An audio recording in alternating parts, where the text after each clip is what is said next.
Chers auditeurs de Radio Taïwan International, Jean-Yves Heurtebise, maître de conférence à l'Université catholique Fulen à Taïwan, va vous présenter l'émission Géopolitique en Asie.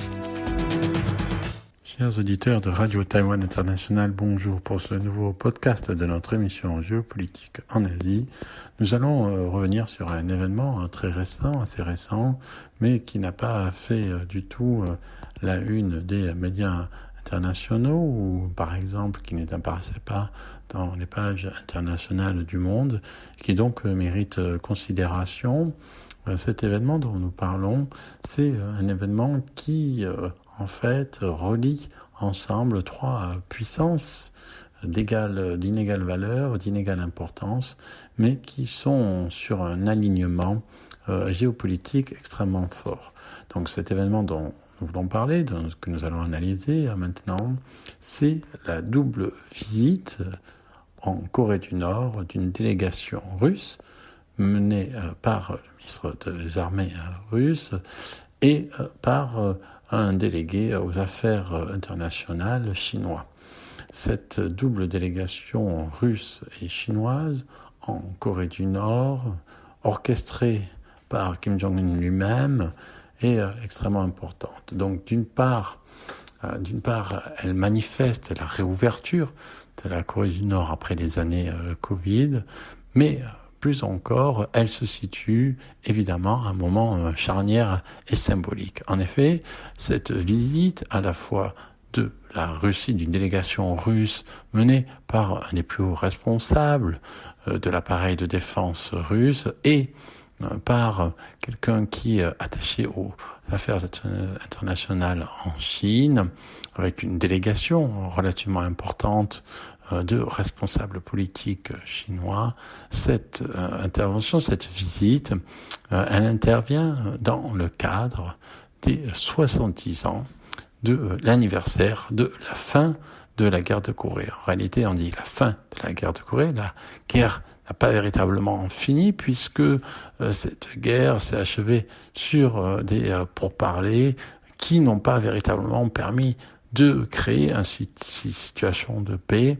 entre les deux pays, puisqu'ils sont toujours en conflit potentiel et que la Corée du Nord n'a pas véritablement reconnu sa perte par rapport aux anciens territoires, et que inversement la Corée du Sud aussi vit toujours dans l'espoir d'une possible réunification avec le grand frère du Nord. Donc le 27 juillet 1953, fin de la guerre des deux Corées, qui avait vu en fait, qui était de certaine manière, on peut dire, la première bataille de la guerre froide, et qui avait vu les États-Unis et la Chine et la Russie s'interposer, se confronter par l'intermédiaire de la Corée. Cette guerre avait donc pour résultat la partition de la Corée en deux entités distinctes, après l'incapacité finalement pour les deux camps de remporter une victoire décisive, et elle manifestait d'une certaine manière une forme d'échec relatif du point de vue des États-Unis. On sait que les États-Unis étaient très engagés, étaient potentiellement très engagés dans cette guerre, mais qui avaient même évoqué, on l'a su après par des informations déclassifiées, même évoqué la possibilité d'utiliser la bombe atomique par certains généraux pour régler cette guerre. Et cette guerre, elle était évidemment motivée par ce qu'on appelait à l'époque la peur du domino, c'est-à-dire la volonté à tout coup d'arrêter la progression du bloc soviétique. Et la guerre de Corée s'est donc achevée il y a 70 ans, et pour la Corée du Nord, en fait, cette guerre et la fin de cette guerre marque une victoire. C'est pour ça que cet anniversaire est célébré en Corée comme les 70 ans de la victoire de la Corée du Nord, et que du point de vue de la Chine, c'est une guerre qui est encore comprise, reconnue comme une guerre voyant permettant la défaite des États-Unis grâce à l'aide chinoise. C'est comme ça que cette guerre est toujours commémorée en Chine même. Et donc l'importance de cette guerre et l'importance de cette visite vient de ce qu'elle se place à un moment extrêmement charnière au niveau des trois puissances. En effet, la Corée du Nord n'a pas eu de cesse de continuer ses essais nucléaires, ses essais balistiques. La Russie est engagée dans une guerre en Ukraine,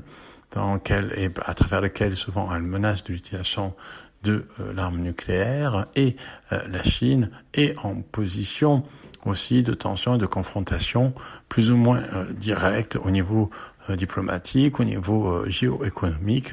avec les États-Unis. Donc en réalité, ces trois pays-là, Russie, Chine et Corée du Nord, sont à des degrés divers extrêmement proches. Ils sont sur la même ligne géopolitique de l'opposition aux États-Unis. L'opposition aux États-Unis vue comme un système impérialiste, vu comme un système néo-impérialiste, et ils se présentent parfois donc comme les parias,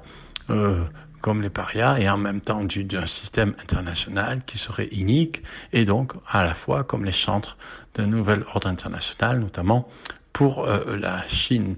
Or, on sait que cette visite donc de la Russie et de la Chine en Corée du Nord est quelque chose qui, évidemment, potentiellement contrevient à certaines résolutions de l'ONU quant à l'aide à apporter à la Corée du Nord, notamment au niveau militaire, puisque ce qui a été particularité pour cette visite qui marque donc la première visite d'un officiel russe sur le territoire nord-coréen depuis la chute de l'URSS, donc ça aussi c'est extrêmement symbolique. Ce qui a été très important aussi dans cette visite, c'est que Kim Jong-un a montré à Shoigu, donc le général russe, des installations militaires de très haut niveau, et notamment qu'il y a eu une photo prise devant du matériel militaire, devant des missiles balistiques qui font l'objet d'une condamnation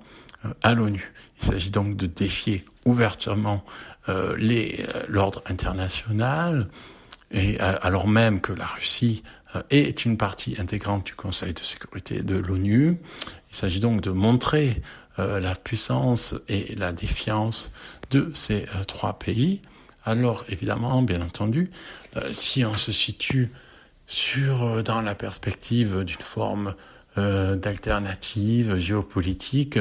et d'anti-américanisme, on pourrait voir là, encore une fois, un concert de trois nations qui s'opposeraient à la domination des États-Unis, et voir là un nouveau chapitre de la déconstruction d'un ordre mondial unilatéral dicté par les États-Unis, et la possibilité d'un ordre mondial plus multilatéral et qui serait guidé par des puissances non alignées, comme donc la Chine, la Russie et la Corée du Nord, qui serait finalement le centre le plus bouillant et le moins aligné de toutes ces puissances. Mais quand on dit ça, il faut se rappeler que ce récit de l'alternative, ce récit du non-alignement, il se base quand même sur des pays, notamment la Corée du Nord, qui sont donc de façon manifeste et reconnus coupables de violations des droits de l'homme extrêmement importantes, continues contre leur propre population. Donc on a des récits extrêmement crédibles sur donc les problèmes des prisons en Corée du Nord, les problèmes de violation des droits humains. Aussi, la Corée du Nord est aujourd'hui sans doute un État qui, du fait des sanctions, survit principalement grâce à la cybercriminalité, et avec tous les aspects de ce que ça signifie au niveau de la traite d'armes, au niveau de la traite humaine. On a donc des pays qui sont en fait les moins en phase avec certaines revendications des droits humains, et donc ça serait difficile de voir en eux les chantres d'un nouvel ordre international, ou alors ils seraient singulièrement inhumains. Donc cette visite entre la Corée du Nord, la Chine et la Russie manifeste à la fois l'union, la réunion, l'alliance profonde qui existe aujourd'hui entre la Chine et la Russie. Il manifeste aussi à nouveau une défiance de la Chine et de la Russie par rapport à la position dite occidentale sur l'Ukraine, et il manifeste aussi tout le continuum militaro-industriel et en même temps extrêmement informel, non officiel, criminel, qui existe dans le transit des armes entre la Russie, la Corée du Nord et la Chine, via aussi l'Iran. Et donc, en fait, on est sur une réunion, sur une alliance qui se profile, qui est d'autant plus inquiétante qu'il s'agit de 3 États nucléaires, Corée du Nord potentiellement nucléaire, dans une zone où les pays qui sont certainement directement cibles, eux, comme le Japon ou la Corée du Sud, eux, ne disposent pas de cette arme nucléaire et donc sont d'autant plus enclins à solliciter l'aide américaine. On voit donc que cette visite se place dans le cadre des tensions globales entre Chine, Russie et États-Unis, et que celles-ci ne sont pas près de s'éteindre.